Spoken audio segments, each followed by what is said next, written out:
don't stop praying long enough to put some food in your mouth, one day you will starve to death. Welcome back to Disney Marvels for week of July 17th, 2022.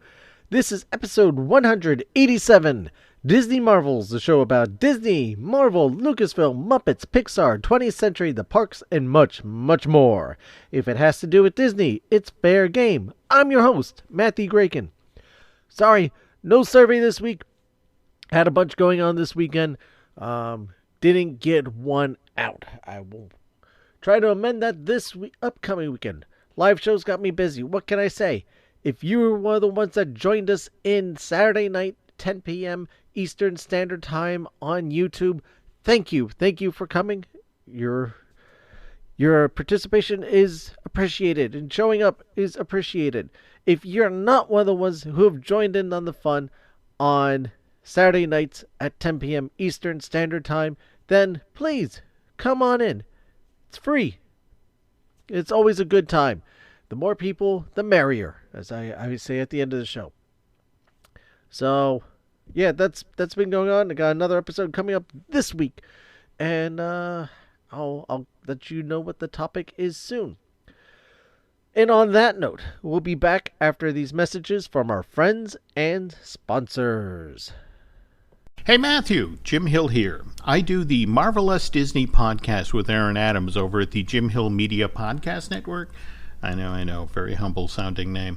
Anyway, I really enjoy what you've been doing over on the Disney Marvels podcast, but as you probably already noticed, the Marvel Us Disney and the Disney Marvels podcast names are very, very similar, which is why I imagine I keep getting mail for you. That's actually why I'm calling today. I wanted to know what you'd like me to do with all of these Yankee Candle catalogs, so please get back to me. And keep up the great work with the Disney Marvels podcast. Thank you for those kind words, Jim. And make sure to check out Jim Hill on the Marvel Us Disney podcast with Aaron Adams to find out all sorts of wonderful things about Disney, well, Marvel, particularly what's going on with them. And Jim, those catalogs, I'll make sure to give you the forwarding address. And unless if you want to order something, go right ahead. And once again, make sure to check out Marvel Us Disney with Jim Hill and Aaron Adams wherever you find or listen to your podcasts.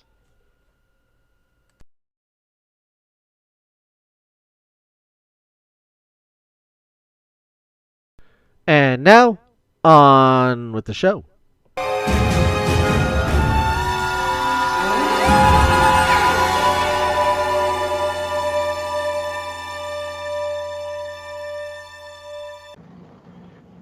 It's not often New Jersey is recognized for having heroes or being a place that superheroes comes out of. But Marvel has gifted us, saying that New Jersey is worthy of having superheroes. Most of them come from New York. This one decided to come from New Jersey. Well, it didn't decide. Ms. Marvel, the latest Disney Plus series, has wrapped up. Has been presented to us in full now, and we are here to discuss it. And to help me discuss it, I have to, of course, have on my galactic, omnipresent, all-seeing friend. Isaac, of course, is here to help us understand the ways of Ms. Marvel and look forward to more New Jersey superheroes, possibly. Isaac, welcome aboard. Hey, thank you for having me back on the show, man. It's always a pleasure being back with you, man. Oh, it's always great to have you on the show, and I think that was one of the most convoluted introductions I have done. Yes, it was. To date. Yes, it was. So, so 6 episodes are down. It was a very different path than the ones that we've had so far. Yeah, no, yeah, you know, I would say the least it felt a little different. You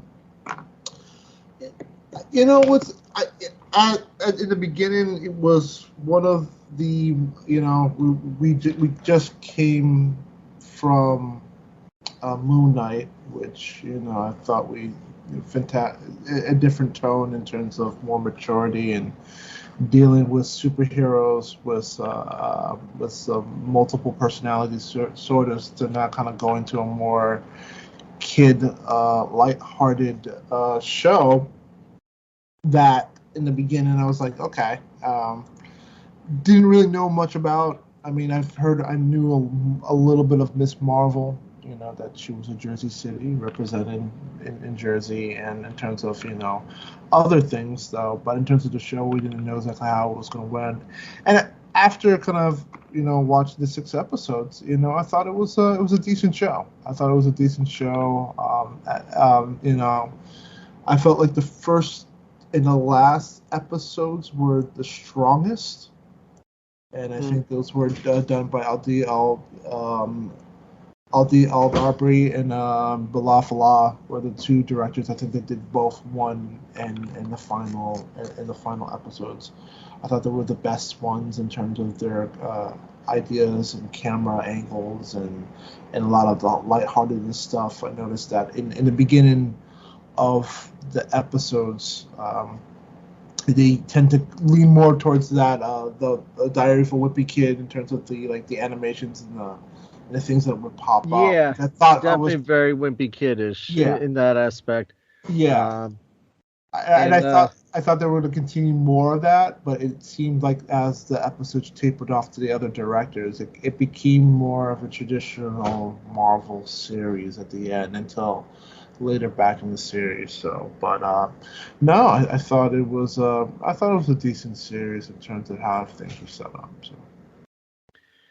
Yeah, it's much more narrative based than action based. Mm-hmm. Where most of the other ones had been a lot more, except for WandaVision. WandaVision was more narrative. Yeah. Until towards the end. Mm-hmm. But they've been a lot more action based, and this one gave us it was more geared towards a younger audience, and you have to accept that. Yeah, that's something going in. You have to accept. You're not going to get the cursing. You're not going to get the big or the heavier undertones of dark stories and stuff. At least not yet. Mm-hmm. It's a 16-year-old girl. You're going to have to tell it appropriately.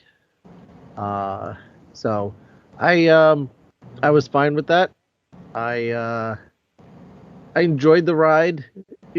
Did I find the most compelling and dragging me in all the time? No. You're right. The first episode, the last episode were 2 of the stronger episodes. I would even say the 5th episode in there as well, where they went back and you went back in time. You learn more about the partition and the great grandmother, as it were. Yeah. So you get more of the backstory that way. Mm-hmm.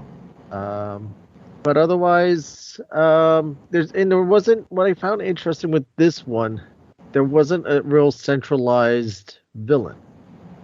Yeah, no, I totally agree with you. I think that what the show, and I think that I feel like that you could say that was one of the show's weaker moments. There was no main bad guy. I mean, there was at the end, but let's be honest. What was it? The DC. I think it was the Department of Damage Control. The Department of DODC. Damage Control was really one of the weak elements of, I felt, in this entire show, because I don't know exactly what Marvel or what Kevin Feige are doing with it. Honestly, people who are aware of the comic books is that this special department has a lot of Tony Stark tech, as it was revealed was one of the drones that were used to not only hunt down Spider-Man, but also to kind of hunt down later in the episode, hunt down Bruno and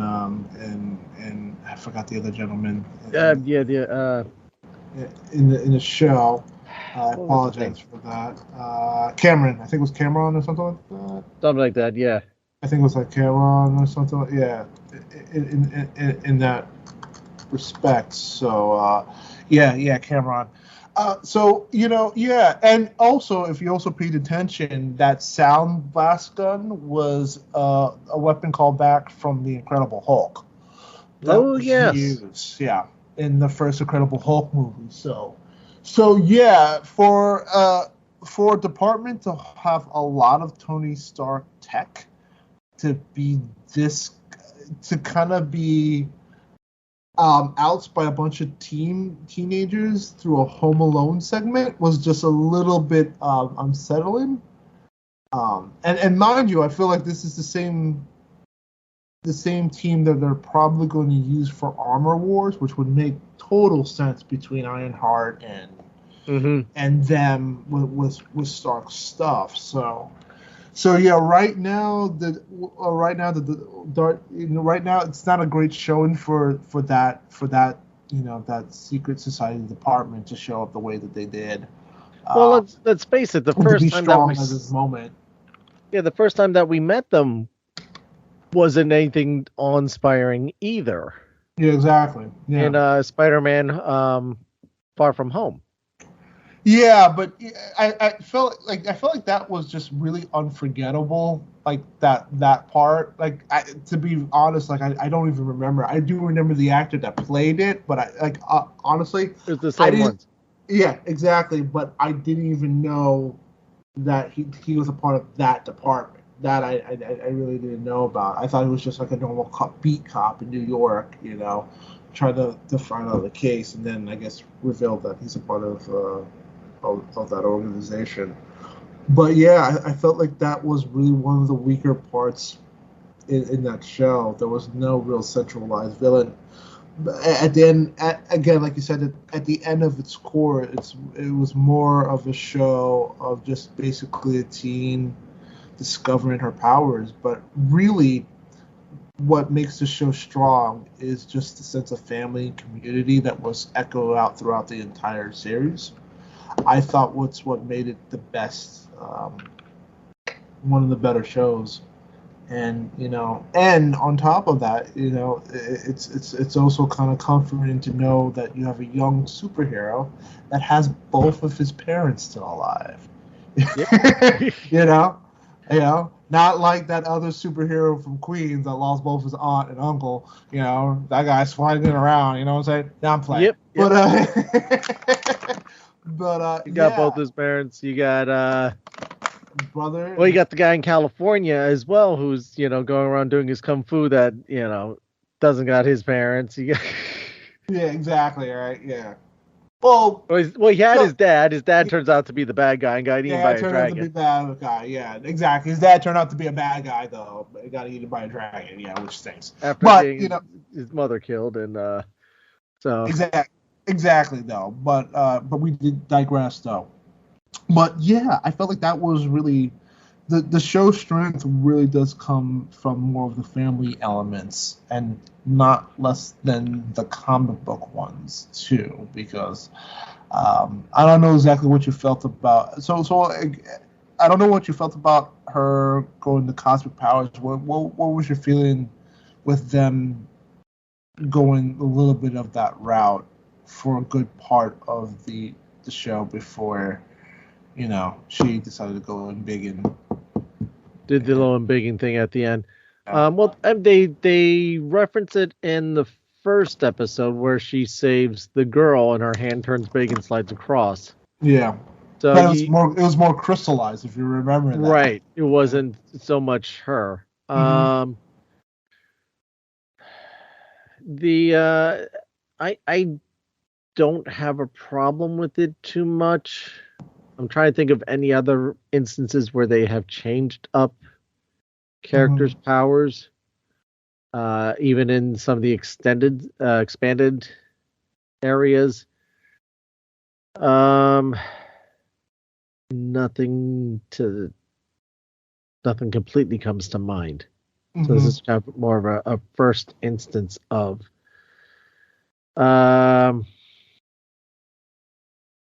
Yeah, she. I can't say. To me, it actually makes her more intriguing. Yeah. Like instead of being another Mr. Fantastic. Yeah, you really think so? Interesting. Well, I mean, what do you think? Okay, so she stretches and she gets big. That's Mr. Fantastic. Yeah. There really wasn't too much otherwise to her power, so this just enhances it a little more.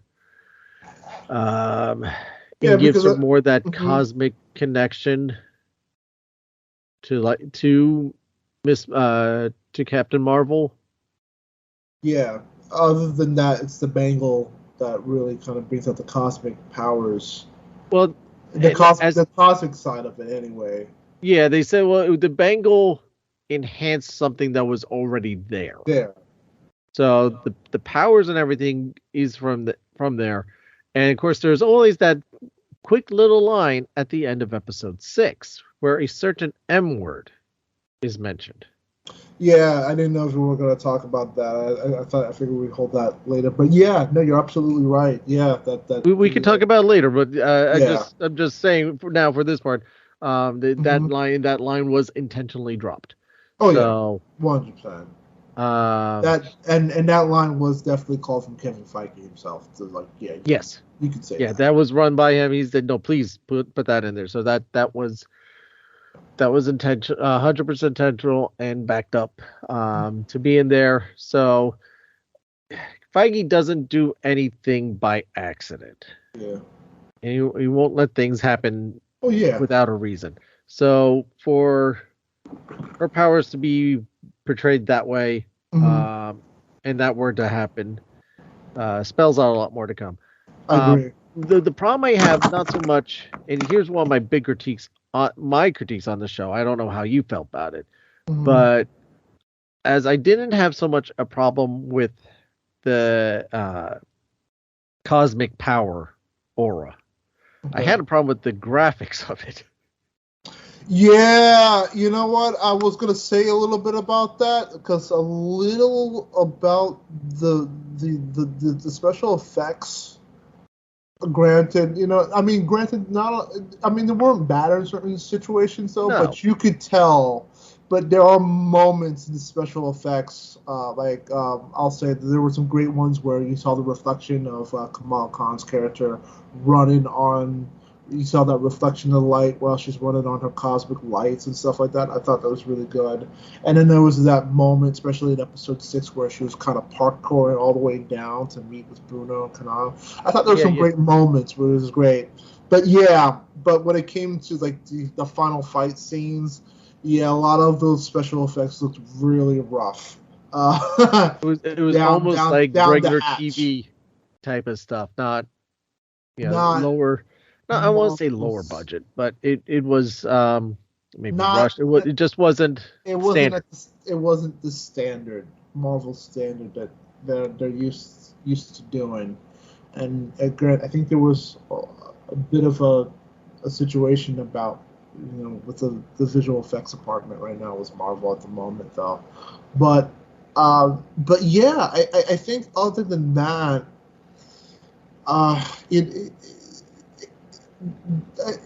going back, I know that the show strengths are really its characters, and to kind of start with the lead, Kamala Khan, played by Iman Vellani, right now is an amazing, delightful, just bubbly actress right now that they got to play Kamala Khan. I think she's just adorable. She's likable. When you really go to see her journey, like she is just incredibly amazing as a person, to the point where like it's weird. Like I don't have a family, but I feel like I want to be a dad to her and say that you can't date any guys until you're 40, kind of like situation. Yep. She is that kind of adorable. She is incredibly adorable throughout this entire show, and it really strangely shows for a woman that is. I think this is her first acting gig, her first ever acting gig. So so to kind of just to be that personable, not only in the show and now after watching, she'll listen to her in the interviews, and she knows her stuff. She's a big Marvel fan, like she said. She's been since she was 6. She said that she's grown up watching the MCU, so she really knows her MCU stuff. She's basically kind of in much the way that Robert Downey Jr. was playing himself as Tony Stark. She's playing herself as Kamala Khan. As a fan, like she's literally a fan. She's just a big fan who happens to be cast as Kamala Khan in this show. And I thought that was incredible. So I thought that was fantastic. Yeah, so I really did enjoy her. I also enjoyed the family that was also mentioned, like Hassan played with Fadal Khan, who played the older big brother. Was the little gags in there. Zabona Sharaf, who played the mother in there, and Mohan Kapur, who played Yusuf Khan. I loved them both together. Yes. I thought they added a great dynamic with the always constantly worry, overprotective mother on the other hand, and then the father that'll always agree with the mother. He backed up the mother. You could see that he wanted to help her, but he had to back up the. Always has to back up the wife. So. Yeah, on this week's live show, I did my top 5 for Ms. Marvel, and the family dynamic was my number 3 spot. I think it was one of my top. It was one of the things I pointed out in my top 5. Yeah, number 3 was the family dynamic. I love the family dynamic in her. Her being the awkward teenager trying to fit in while this other event going on. Her brother's wedding is happening. She wants to help out, but she doesn't want to get in the way. The family's busy focusing on this big event, and the mother again being protective. Even just sit down to her trying to start to drive. Yeah. And just like, oh, I screwed that up too again. Walking into high school, and she's trying to be all friendly and everyone's basically ignoring her. Yeah. No, and you really do get that.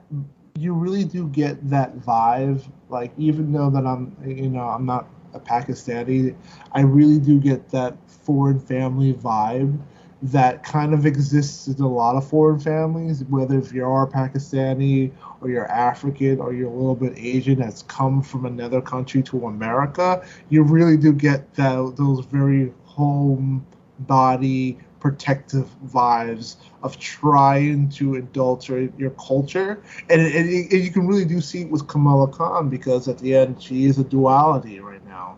Yep. You go home, you're with your family that really preaches their culture, but then when you step out of that home, you do try to fit more of the Western situation, and you do feel where she fits in, in a weird way. It's like, and I don't want to say that she was shameful of her Pakistani roots, no, but you also do feel like there was that tug of war of trying to figure, how can I have both, and how can I fit within the world that is created. As every teenager trying to kind of find himself and trying to represent your parents, but also trying to be yourself. And not just that, taking that one step further. So, her parents are immigrated from Pakistan to the United States, so they are Pakistani by birth. Mm-hmm. And then immigrated to America, so they're learning the culture. She was born here in the United States, and is trying to make her identity, as far as she sees, is American. But you have the family also putting on, your heritage is the Pakistani. This is what we do, and the Muslim aspect of it. This is your religion, and this is what you need to do to be respectful of that. Yeah. So trying to find that nature. So she's in America, she doesn't fit in because she's Pakistani and Muslim. But when she went to Pakistan, she didn't fit in because she was American. Yep. Why are you wearing jeans? Look at this outfit. Look. So, you have that displaced persons, like you were saying, as far as culturally, how does she fit in? She doesn't fit in either place. Yeah. And I liked how they one about that and showing that. I liked something else I put in the top 5 was the community. Mm-hmm. Showing her community, It's very which big. played a big part in the end, Mm-hmm. coming around to, try and direct her at certain times, and just try, showing different aspects of her community that she belongs to. Oh So, yeah. I mean, literally, her community surrounds her at the end. Yes, that's big. Honestly, it's kind of like, again, that Spider-Man trope of how New York has Spider-Man's back, or Jersey City, or a small part of it within the Muslim community has Kamala Khan's. And I think once again that's one of the strongest elements of the show was the family and the community aspect of it. Even with the friends that she had with Yasheen Fletcher, with Nakala being the strong best friend, a little bit stubborn, headstrong best friend, and then clearly Bruno played with Matt Lintz, which I totally enjoyed as being the best friend. However, it is a little weird that he's I feel like I feel like Marvel goes after a Tony Parker look. if you noticed, with him, so yeah, so and he's super smart too, just like Tony course. Parker. Of course. So you definitely know they have a particular look. But no, you also and you love him too because he's the adorable best friend that you hopefully they get together, but he's clearly the best friend, and in that situation. So now here's something strange. So he works in that little mart. He lives above the mart. Mm-hmm. Does he ever mention anything about a family? I don't recall. I don't recall him ever mentioning a family. Are they following the Peter Parker?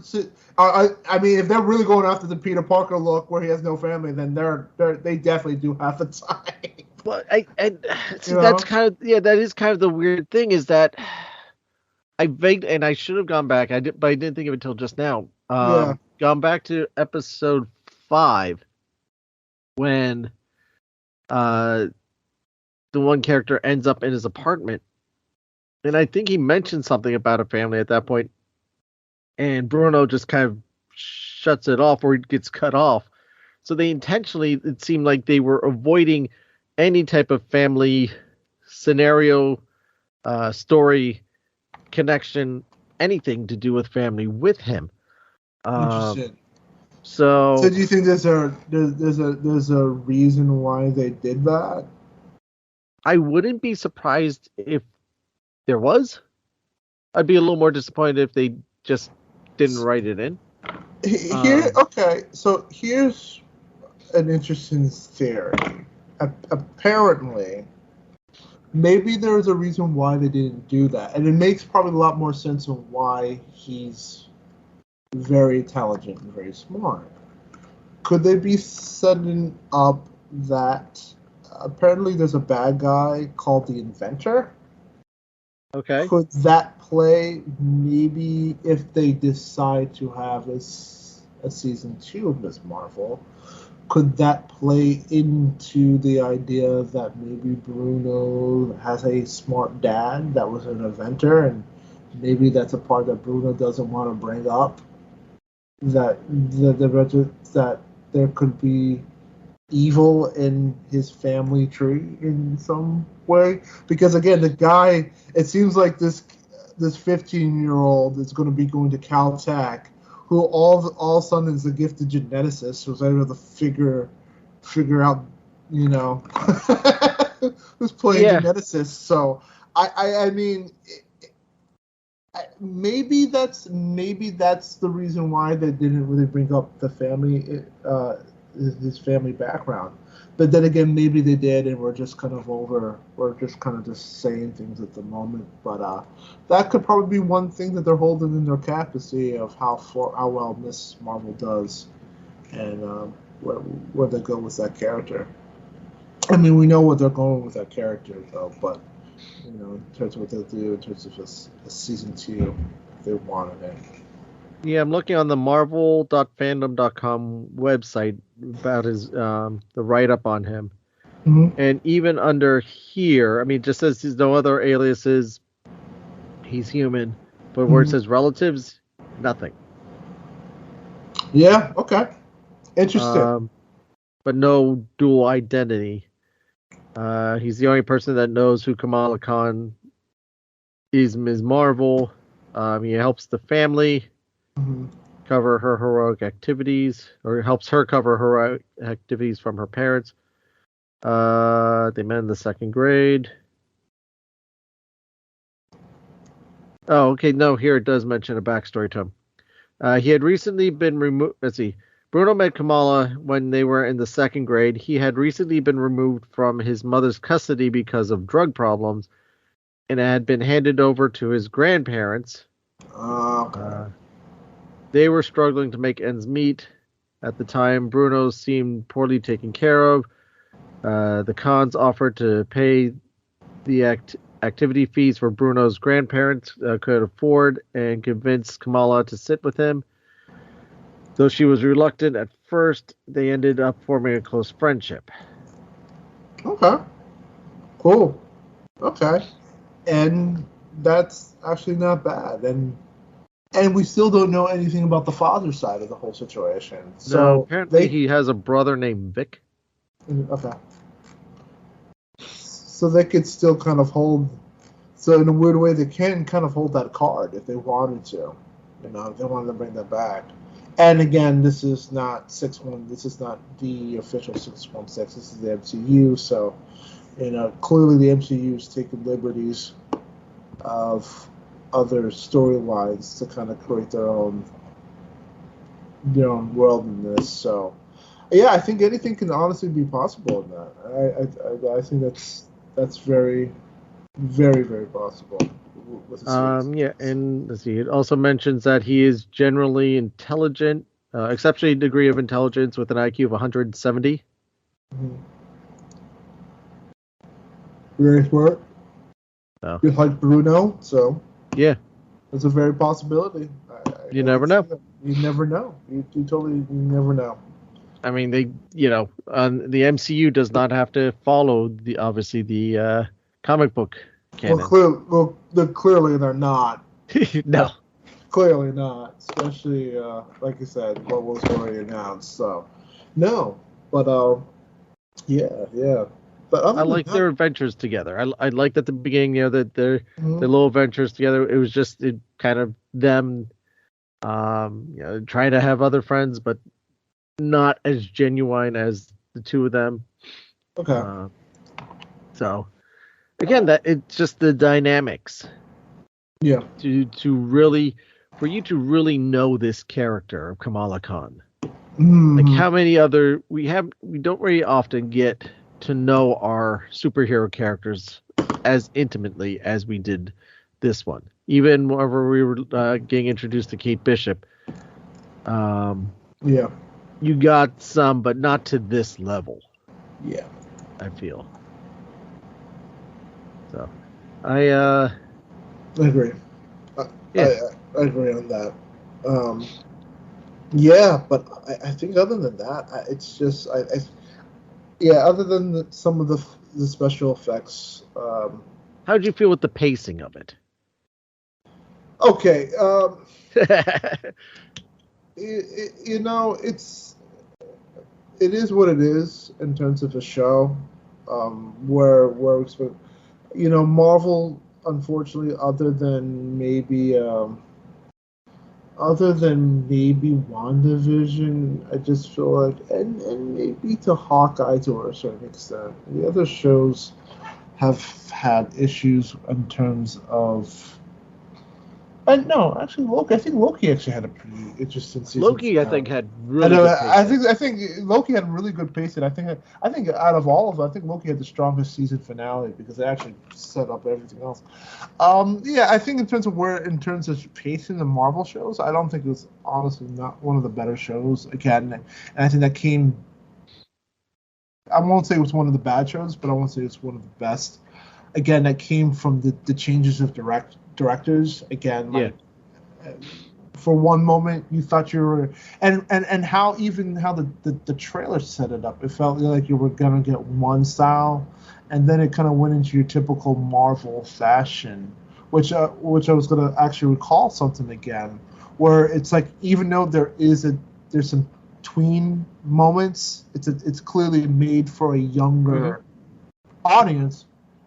It did have a lot of mature themes, in terms of death, in terms of Daka shooting her kids. It's like, you got the death, you got the segregation.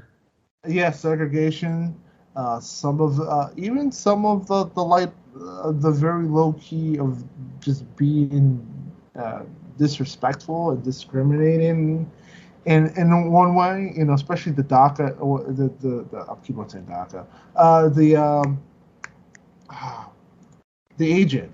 The agent literally felt very low key, in her pursuit. Let's just say going into the mosque and being very disrespectful the way that she did. And especially that blowout, that hair. Wow, Lord. That's the thing that I think I looked at the most. That is probably one of that blowout screams definitely Karen in the highest order. But yeah. So yeah, no, the show did. In its Marvel way, did touch on some very, very mature details, and to that, I think that's well. But in terms of like story pacing, it started off strong in the first and sixth, but then it just kind of dragged. There were moments where it does drag a little bit because, like you said, a lot of it does play. A good chunk of the episodes does talk about the focus on the community and the family aspects, and really just trying to get the fan bases more familiar with the Muslim Pakistani culture. Mostly with the Muslim culture, really. That's really it. Because it talks more family than anything, with superhero stuff sprinkled in, pretty much. So, yeah, if you're not into the whole idea of just the whole family aspect of it, I could see it being very, very much of a turn on, because the superhero aspect doesn't. Granted, it's important. It's not really what carries the story forward, pretty much. No, and in my travels in life, I've always tried to pick up from different cultures where I've visited, and just in what makes them unique. What are certain things that speak to those cultures? So for me to see a show like this, oh great, I don't have to travel to Pakistan to learn these type of things. It's just something that I've naturally done in my life, and again, as I've traveled to many different countries, vastly different than our own. Yeah. So it's I have no issues with that. I think it is something that people, and just in general, should pay more attention to. So for me, it was a non-issue. It was just nice. It was nice for me to witness and see. Unfortunately, some people may have a problem with that. That's their prerogative. But I, instead of looking at the differences, look at the similarities. The scene with the wedding. It's like, okay, you're only supposed to take one shoe. You took two. A number of families that's a tradition. At the wedding when she's the two brides are next to each other and complimenting each other's dresses and stuff. I thought was a nice moment. As far as the pacing of the entire show, I think I remember telling you, episode 2, almost the same as episode 1. It was just like, okay, this happens. At the end, she saves somebody in a weird sort of way, and it wasn't. It was very slow and at the beginning. Mm-hmm. Unfortunately, as a number of them are, but this one just felt additionally slower. Yeah. But as we started to peel the layers back and get more involved into things, that worked a lot better. Yeah. It's not like Moon Knight where we see Moon Knight, briefly and cut the episode ends, and we just get a flash of him in the powers. This one, we see the powers and her starting to figure it out. And throughout the series, she's collecting pieces of her uniform. Now, granted, that's not what becomes her uniform. Her mom hands her uniform, which takes a lot of cues from her Muslim heritage in the way that's designed and presented on her. Which is beautiful, by the way. I love her outfit. I think it's just a really cool. Great. Her costume looks amazing. Yeah. Great design. I was thinking about that. Granted, I unfortunately the design has been kind of ruined, by leaks way before even the show even aired, and another leak, unfortunately, there was the Disney cruise. I don't know if you've seen the Disney cruise. Yeah. Kind of leaked it way before that. So, but no, even then, it's still a beautiful, well-designed outfit, designed to be able to incorporate the Pakistani designs in her outfit, and to kind of make a superhero. I think that's just awesome. I love that idea of still being able to put whoever, whether it would be a Kamala Khan or if it was Shang-Chi, to kind of be able to incorporate, or even going back to Black Panther with T'Challa and the Moore Delaje, to be able to incorporate the superhero identity, to be able to call their identity into their superhero outfit is just so cool, and it's such a great idea. And I think it creates really that, and again, even going back to what you're saying about Marvel at least being ballsy enough to take on a lesser character like Kamala Khan, and to know that it may not be well received by everybody for their certain issues, but I do like the fact that representation does matter. Whoever's listened to that, and to know that me who's watched a lot of these reactions, especially ones of Muslim heritage, to just kind of be happy to know that they have a hair character that they can kind of look up to, and it's being represented in the most positive light, and which is most importantly, because like you said, with everything that's happened over the last 20 decades involving Muslims, they have not been put in the best light.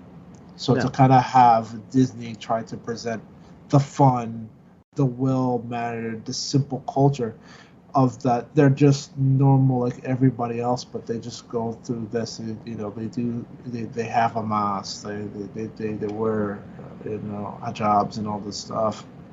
I think it's important. They're just normal people, but they just have a totally different culture.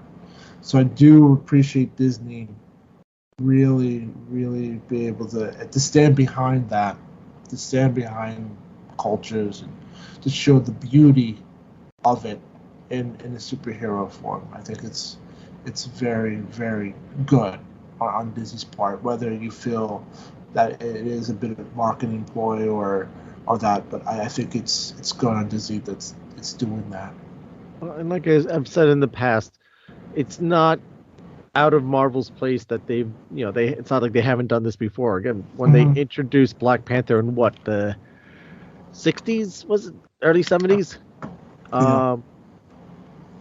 there was no other character like that either. There, a African American or just African main character, superhero running around.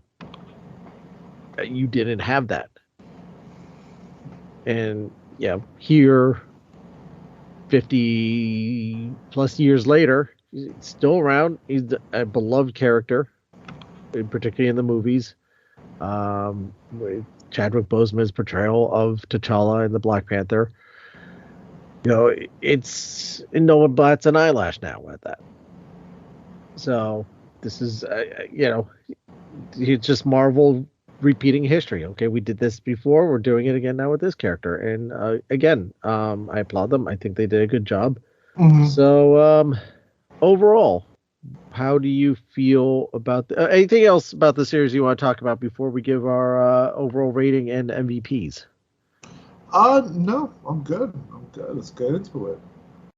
All right. So overall, out of 10, Isaac, how would you rate this? Let's go with the series as a whole. You know what? It gets. I didn't get that. Could you try? My watch is talking to me. You didn't get the rating? Yeah, I didn't hear what your rating was. What was your rating again? You know what? I'm going to give this a 7. I'll give this a 7. A 7 out of 10. Again, I thought that a part of me is.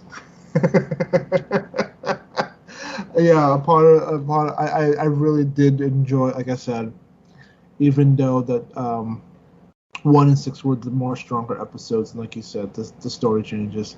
Its strength really does rely on its community, and they've done a really good job of not only making this community feel more inclusive, more warm and inclusive, and very tight knit.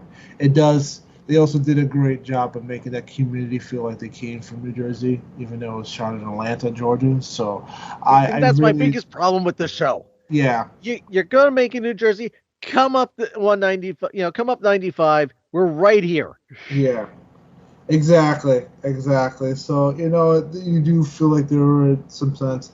I mean, I'm bet there are probably people who are watching it probably saying that's not what Jersey City looks like. You're probably right. But there's no Carlos Bakery. But there was. But in terms of the family aspects of it, yeah, I like watching it and how that works out. It's like I could see that. I could go to Jersey City and see a portion of that nestled in Jersey City. If I were to walk there and see that, I could totally see that. So they really did do a great job of that aspect of the show. I think that gets a 7 on me. Yeah, it's I out of 10, strangely enough, gave it a 7 as well. And I what Isaac was laughing about before, I wrote down a piece of paper at the beginning of the show, my rating, which I plugged into IMDb a few days ago. Showed him that I gave it a 7 right after he announced that he gave it a 7 as well. So that's what he was laughing about.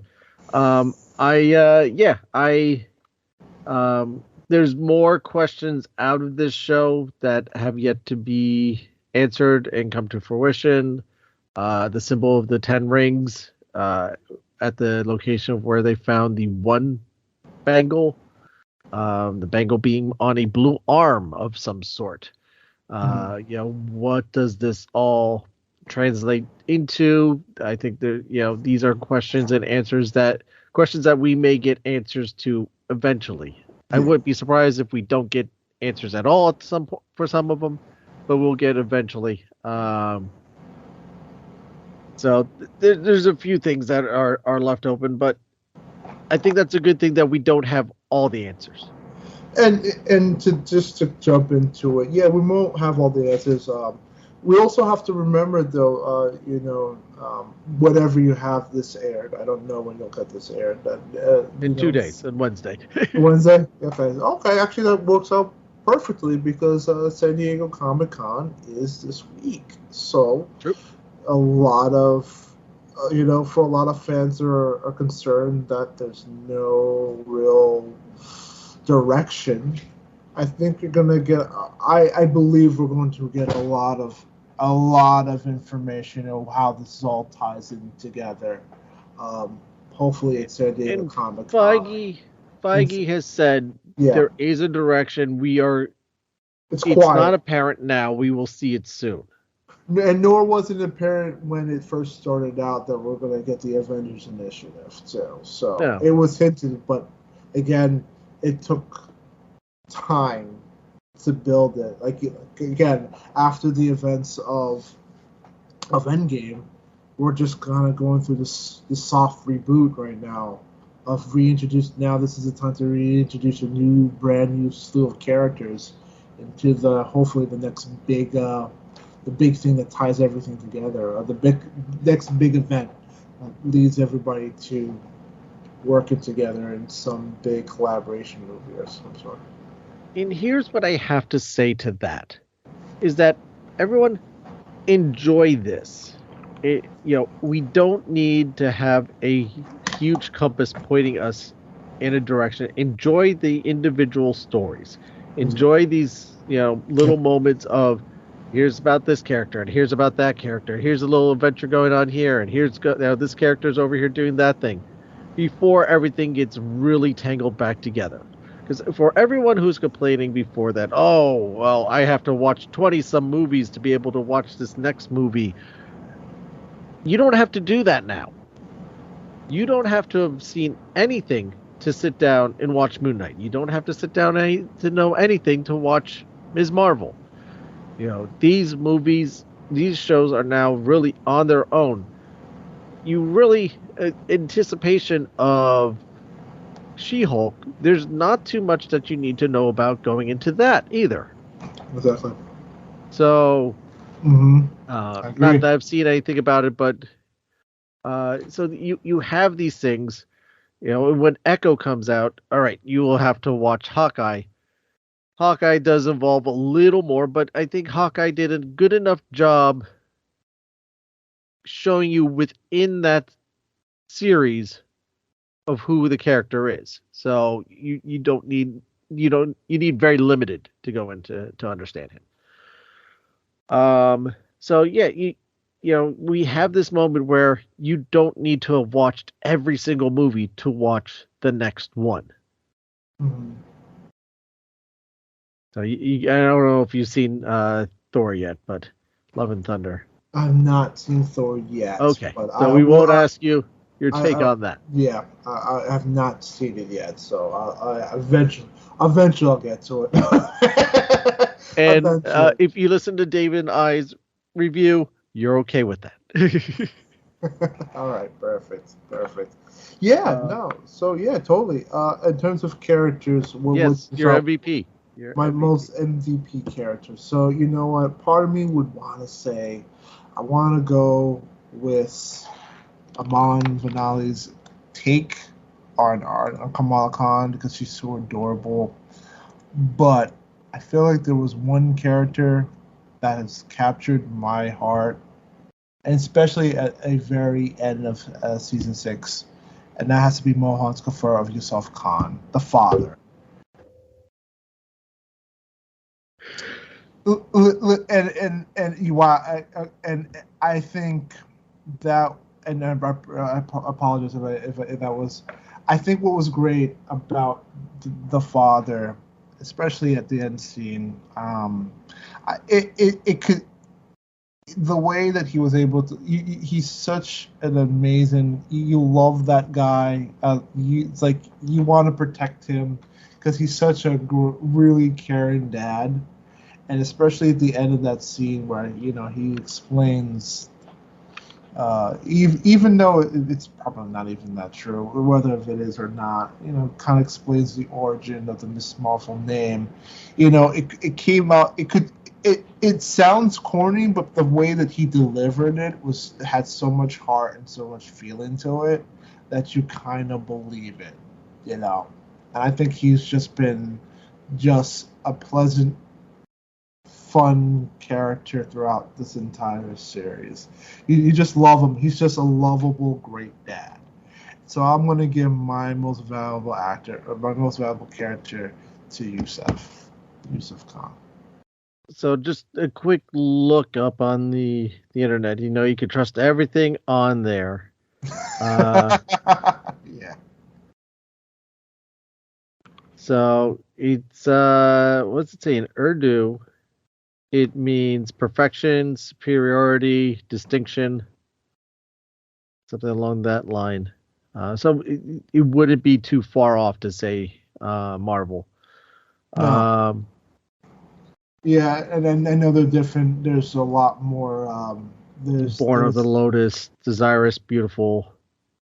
So between different religions and stuff, where Kamala's name, yeah. Yeah, so loosely, it's not a too far of a that conclusion. Yeah. Yeah, I'm sure you saw my reaction, but my MVP would also go to the gentleman that spoke these lines. Do you know why we named you Kamala? Your mother and I tried for years to have a second child. We almost lost all hope. And then you came, Beta.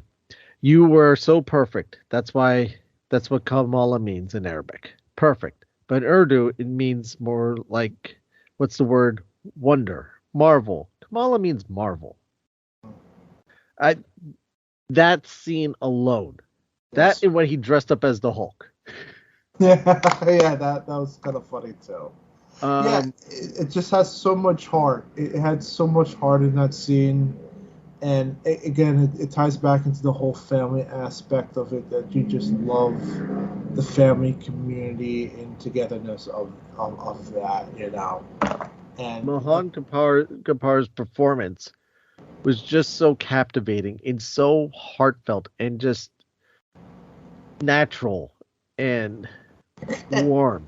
And you know what, Matt? I'll even admit, I think that even though I felt like that scene was a bit cheesy in terms of how it was delivered, it's the delivery of that feels so heartwarming about it. And that is why I was like, you know what? I believe it. I believe it. And he's just such a wonderful, lovable character that keeps Kamal Vanali's character so grounded. And yeah, I that was such a joyous scene. Yeah, and he's such a delightful actor throughout the whole entire thing. So. Yeah, in the first episode, whenever he's walking up to the door and he's going to knock on it, and they did the little clip to make it. Okay. It just he just had such a great performance and was such a joyous character. Like you said, if someone else did it, if they didn't find that right actor, those whole thing could have just, that whole character could have just been too cheesy, just annoying. Yeah. And unbelievable. But you're right. They again, credit to Marvel's casting department, found the perfect actor for that portrayal.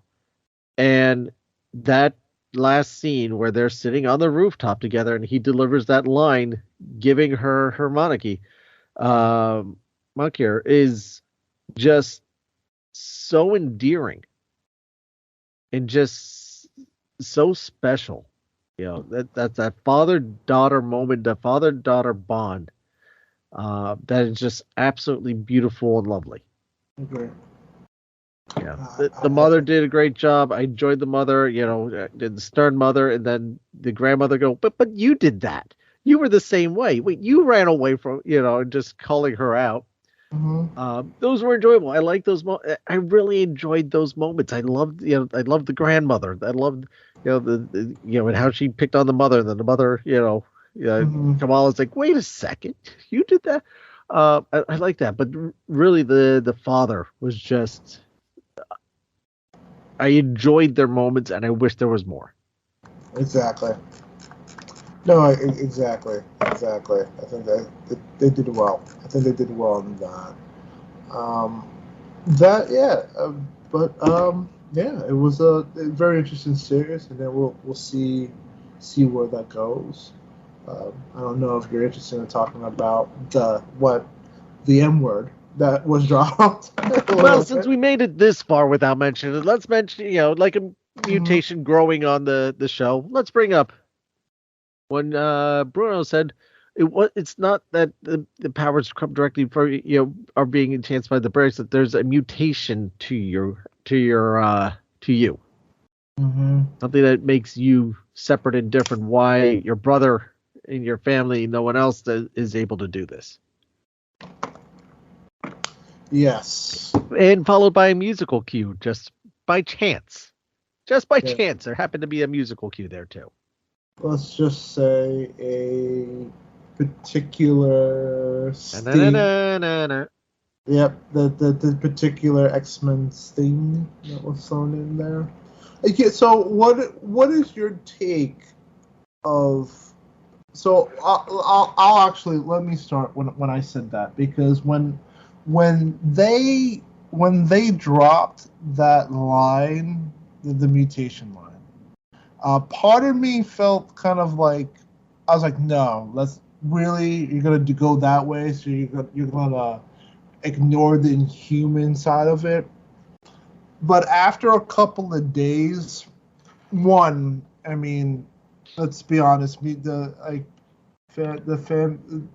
X-Men are the far more better property that everybody's been looking forward to for such a long time to enter into the MCU. So to kind of have Kamala Khan be quote unquote the first, not even quote unquote. It's already Kevin Feige's already said that, and the show writer also came to have said that clearly she is a mutant. She is the first mutant to be kind of ushered into it. Is a very big deal in terms of the line of introducing to finally introducing into the MCU properly. And at the end of the day, it kind of has, I want to say, wash away the misstep with the Inhumans, because let's be honest, X-Men for the while, X-Men was Fox during that time, and the hope was using the Inhumans to kind of replace the X-Men, and clearly that didn't work out well. So, just to kind of go with mutant, it's the more safer choice. It doesn't really have to introduce a general audience into telling, okay, what's the difference between a mutant or an Inhuman. You would just kind of stick to just stay mutant, same thing. And also going back to what we're saying, that this is a different universe, so the rules don't really have to apply in terms of the origins and stuff like that. So, but that was my take. What was your take when they dropped the M word, the mutant line? I like it. I was a little taken back, but I was like, oh, really? We're going there. And but like you said, this has been sanctioned. They're slowly integrating. They have to bring it in somehow, and it's not something you could just all of a sudden drop in. Oh wait, all of a sudden there they are. So you have to build it and show it. This is not the first time that we've gotten this. So this is the first time a major character that we're following has been declared or suggested to be a mutant. But let's not forget who appeared in Multiverse of Madness, but Charles Xavier himself. Correct. Yes, he did. Yes. So we are being fed these things, and let's not forget, X-Men 97 comes out next year, or is in the works. I believe comes out next year. Mm-hmm. So that is coming along shortly as well. We don't know what that is going to completely hold for things. I mean, it's a continuation from the 90s animated series. We know that. But we've already had What If crossover into the MCU. Mm-hmm. That was a completely animated thing as well. Originally, as far as anyone knew, that was going to be standalone, but no, here it is, part of the MCU. Is it possible that X-Men somehow are just going to start weaved into this beautiful tapestry that we already have? Mm-hmm. This is yet to be seen. It was a little strange at first. but I don't have a problem with it. I think it kind of makes sense in a way. I'm like, okay, Mhm. so again, it's not the bangle. It just activating the powers, and that has been something that was established in X-Men. Sometimes an event or an object or something helps bring on the powers and enhance them and bring it. Like Cyclops' visor. The visor isn't the thing. It just helps him control it. Same thing with his brother Havoc. His suit helps hone and control his powers. What's to say this bangle of unknown origin that might have a connection to the Ten Rings doesn't do a similar thing? No, you're right. And also, you could also comfortably go back to the little hints. You could even go back to WandaVision with Scarlet Witch. True. Remember, like, everybody thinks the cube played a part in giving them powers, but what we learned through WandaVision is that no, she had something in her way before that cube, before she volunteered in Sokovia. It was a cube situation. So yeah, they've been quiet. Once we knew that they were going to incorporate the X-Men at some point, but what you're starting to see is that they've been quietly dropping hints, little by little, up to this point, either through Patrick Stewart cameo, or with the Scarlet Witch, or with now, once again, them same mutations in Miss Marvel. They've been dropping those very small hits throughout the series, and I think, again, hopefully at San Diego Comic-Con we'll get more information on how that all ties in together, though. So I find it interesting that initially Kevin Feige is, nope, we're not doing anything with the X-Men. We're putting them on the shelf, and we have no plans for them anytime soon. Again, our trust is in Kevin Feige, who lies to us all the time, but we are thankful for it. no. Because if he told us everything, we wouldn't have anything really to be excited about, and oh, wait a second, and kind of discover on our own. Kevin Feige holds his cards very close to his vest. Yes. Very close to his vest, and it's paid dividends so far in terms of with the MCU universe. So no, I think it's good. I think it's good. I think it's fun.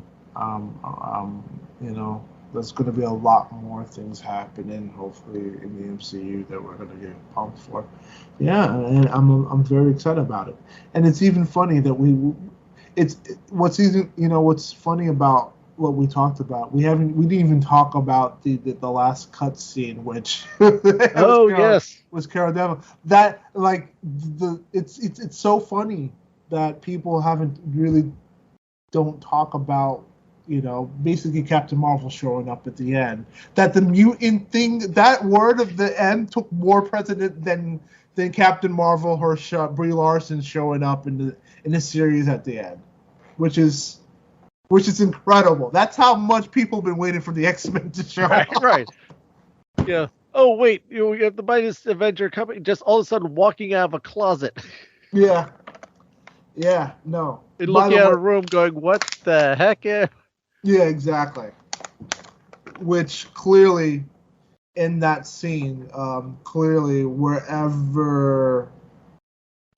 they swapped places. So wherever Kamala is we're gonna basically find out in the Marvels. So in that situation, and I think that's going to be a great moment when they do show the Marvels with her going downstairs and talking with the family. That's going to be amazing. I can't wait when they film that scene and how that's going to play out, which is going to be hilarious. I hate to burst your bubble. They may not even show that scene, but if I would love for them to. I hope they do. Again, we went through a podcast talking about how we love the family and community. So to not introduce that element would be great, especially in that scene, how we talked about how, like, I don't know who cares. How the father's like, I don't know who that woman is. I don't know who she is. I do not know who she is. So to finally have the moment for her to meet the woman that her child has been basically like idolizing for the longest period of time, all of a sudden to come down would be such a funny moment, because it's like they're gonna be like, what is this white woman doing in our house? The father, who are you? Yeah, exactly. I'm Carol Danvers. I don't know of you. Yeah, I think to have that moment, the most brilliant scene. Exactly. Yeah, I think there's a lot to play on at least on the comedy aspect of that until we get into a more whatever tone they're going to hopefully play within the Marvels film. Yeah. So we have a lot of great things, and for the most part, the Marvels is wrapped in post. So this is we got a year.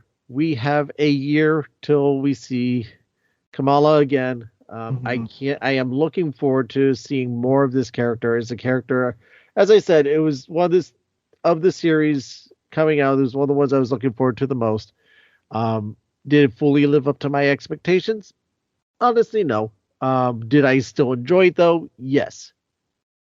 I got to know this character even more than I did previously. But I didn't know her that intimately like I do some of the other characters. But the more I know this character, the more I love this character. She's just, in some ways, she represents all of us, the fans, who one day wish we could be one of our heroes, and she gets that opportunity, which makes her so easy to connect with. So yes, I look for it, and Amin Valiali, to get an unknown actress to give her the lead role in a series and in an upcoming movie, you know there's something special there, and she proves that she deserves to be in the MCU. I couldn't agree with you anymore. Isaac, thank you so much for coming on. Really appreciate it. A few hiccups to get to this episode, but we're finally here. It's in the can, and we will be talking soon. Looking forward to it, man. Thank you. Same here.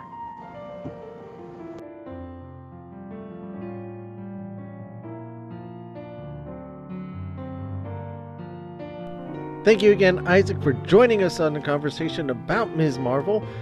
And we want to hear from you. What did you think of Ms. Marvel? Let us know. Join the conversation. Find us on the social.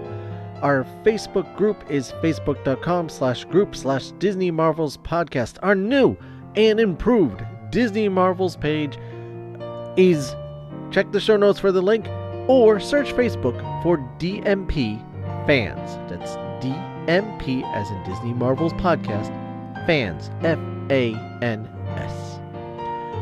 Also on the Twitter at Disney Marvels Podcast. The Twitter is just at Disney Marvels. I speak too soon. I apologize.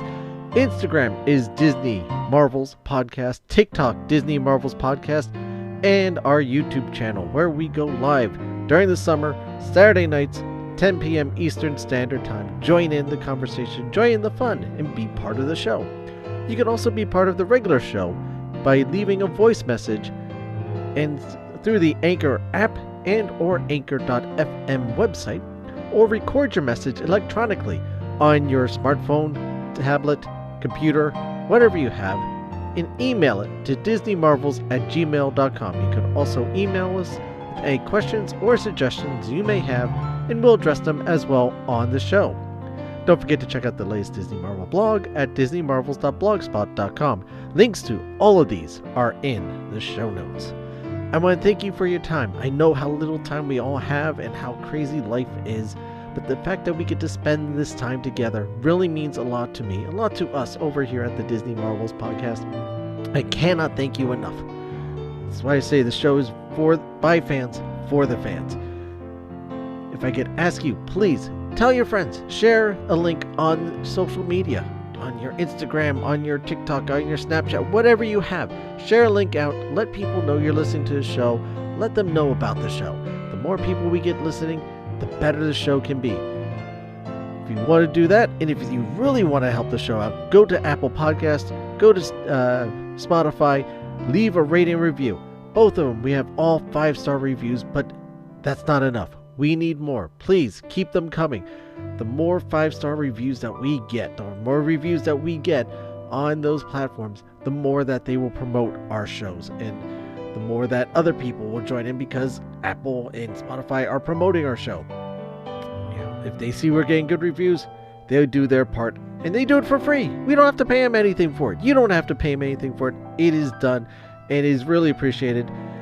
Us over here, myself, my co-host, we see those reviews, and even though we can't respond to them directly right there, we do respond on the show, and we do really appreciate it, and it really means a lot to us. It is very personal. The show is very personal for us. We do put a lot into the show, and we enjoy it because we're bringing it for you. We enjoy it. We enjoy all of you.